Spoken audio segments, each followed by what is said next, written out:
Hello everyone, स्वागत है आप सभी का। आज का हमारा टॉपिक है संरचनात्मक प्रकार्यात्मक दृष्टिकोण, स्ट्रक्चरल फंक्शनल अप्रोच।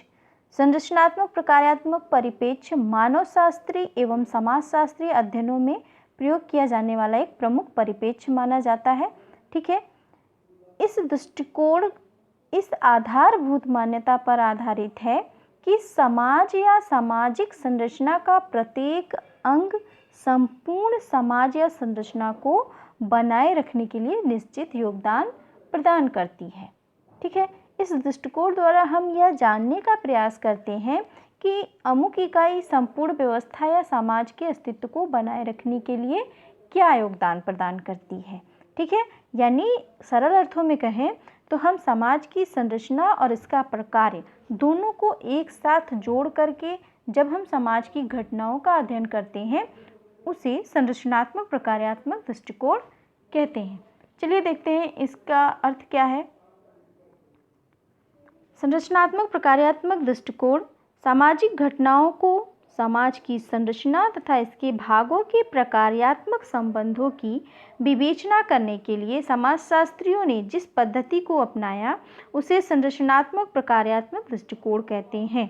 मीन्स कि जो सामाजिक घटनाएं हैं, ठीक है, उसे समाज की संरचना तथा इसके भागों यानी जो संरचना है, जो बनावट है, इसके जो अलग अलग भाग हैं उसके प्रकार्यात्मक संबंध यानी संरचना और प्रकार्यात्मक संबंधों की विवेचना करने के लिए समाजशास्त्रियों ने जिस पद्धति को अपनाया, जिस दृष्टिकोण को अपनाया उसे संरचनात्मक प्रकार्यात्मक दृष्टिकोण कहते हैं। 3 शब्दों का प्रयोग किया गया है इसमें, तो इन तीनों शब्दों का अर्थ समझ लेते हैं। पहला है संरचनात्मक। ठीक है, तो इस शब्द का अर्थ होता है संरचना से संबंधित या ढांचे से संबंधित। ठीक है, दूसरा है प्रकार्यात्मक, इसका अर्थ होता है संरचना या ढांचे के कार्य विधि से संबंधित, यानी एक जो बनावट है उससे संबंधित है, दूसरा इस बनावट के कार्य क्या है उससे संबंधित है। तीसरा है दृष्टिकोण। दृष्टिकोण से तात्पर्य है देखने और समझने का तरीका, यानी जब हम किसी बनावट को, किसी प्रकार को किस नज़रिए से देखते हैं उसे दृष्टिकोण कहते हैं। तो सरल अर्थों में कहेंगे कि जब हम समाज को संरचनात्मक और प्रकार्यात्मक दृष्टिकोण से देखने और समझने का कार्य करते हैं उसे संरचनात्मक प्रकार्यात्मक दृष्टिकोण कहते हैं। यहाँ पर हम एक उदाहरण देंगे। मनुष्य का शरीर। मनुष्य का शरीर होता है, शरीर का एक आकार या प्रकार या ढांचा होता है। इस आकार या ढांचे को ही हम शरीर की संरचना कहते हैं। शरीर की संरचना का निर्माण अलग अलग अंगों से मिलकर बना है, जैसे कि पैर, हाथ, आँख, नाक, कान। ठीक है, तो ये क्या हो गया, ये शरीर की संरचना हो गई। ठीक है, अब मनुष्य के शरीर की संरचना के विभिन्न अंग अलग अलग कार्य करते हैं। पैर क्या करता है, चलने का कार्य करता है, हाथ काम करने का, आँख देखने का, कान सुनने का। ठीक है, तो एक तो ये संरचना हो गई। ठीक, अब इसके कार्य हो गए। ठीक है, इसी तरह समाज में समाज की संरचना और उसके प्रकारों को ध्यान में रख करके जब हम सामाजिक घटनाओं का अध्ययन करते हैं उसे संरचनात्मक प्रकार्यात्मक दृष्टिकोण कहते हैं। यहाँ पर हम संरचनात्मक प्रकार्यात्मक दृष्टिकोण की व्याख्या करेंगे, तो इसमें मुख्यतः 2 शब्दों का प्रयोग किया गया है, संरचना और प्रकार। ठीक है, पहले समाज की संरचना और फिर उसके प्रकार यानी उसके कार्य। संरचना क्या हो गई समाज की, यानी समुदाय, समिति, संस्था, ये सारी चीज़ें मिलकर संरचना हुई। अब इन समुदायों का, इन समितियों का, इन संस्थाओं का अलग अलग कार्य होता है, ये इसके प्रकार हो गए। ठीक, अब पहला पॉइंट यहाँ पे कहा गया है समाज की संरचना और कार्य अंतः संबंधित है, यानी कि जो ये संरचना है और जो इसके कार्य हैं ये दोनों परस्पर एक दूसरे से अंतः संबंधित है। यानी कि प्रकार के बिना संरचना अर्थहीन है और बिना संरचना के प्रकार आधार विहीन है। किसी भी समाज की संरचना के अस्तित्व और उसकी निरंतरता के लिए प्रकार आवश्यक है, यानी समाज की निरंतरता बनाए रखने के लिए प्रकार आवश्यक है, यानी जो उसके अंग हैं वो सुचारू रूप से काम करते रहें।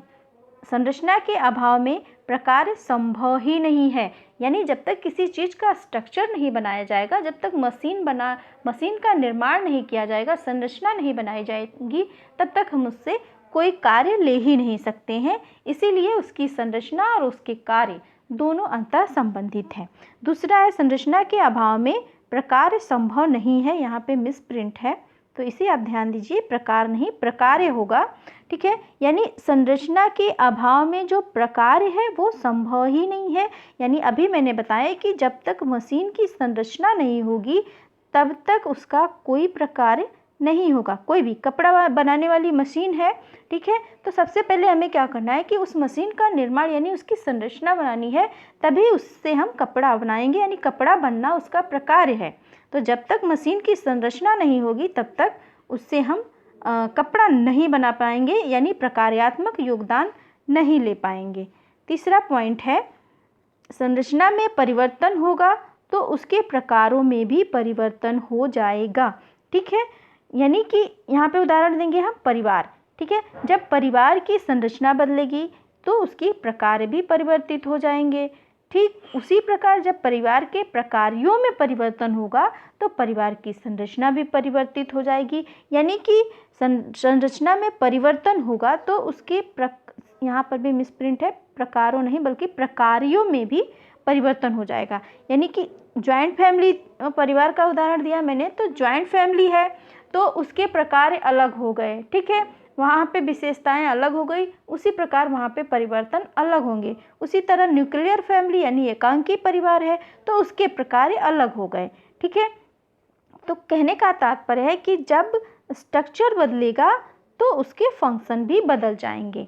ठीक है, अब देखते हैं कि संरचनात्मक प्रकार्य दृष्टिकोण की क्या मान्यताएं हैं। ठीक है, तो यहाँ पे हम देखते हैं, पहला है प्रकार्यात्मक एकता। ठीक है, संरचनात्मक प्रकार्यात्मक दृष्टिकोण की पहली मान्यता है कि प्रत्येक व्यवस्था का एक निश्चित सामाजिक संरचना पर आधारित है। यानी जो समाज की व्यवस्था है, चाहे कोई भी व्यवस्था हो, वो एक निश्चित सामाजिक संरचना पर आधारित होती है। इस संरचना का निर्माण जिन अंगों या इकाइयों के द्वारा होता है ये आपस में एक दूसरे के साथ जुड़े हुए होते हैं, यानी अंतः संबंधित होते हैं। प्रकार्यात्मक विश्लेषण का सिद्धांत इस तथ्य पर आधारित है कि सामाजिक संरचना और उसके प्रकार दोनों आपस में मिलजुल करके कार्य करते हैं। दूसरा है प्रकार्यात्मक सार्वभौमिकता। प्रत्येक समाज और संस्कृति में के कुछ निश्चित प्रतिमान पैटर्न होते हैं। ये प्रतिमान उपयोगी कार्यों से संबंधित होते हैं। सामाजिक संरचना की प्रत्येक इकाई किसी न किसी प्रकार के उपयोगी एवं महत्वपूर्ण कार्य का संपादन करती है।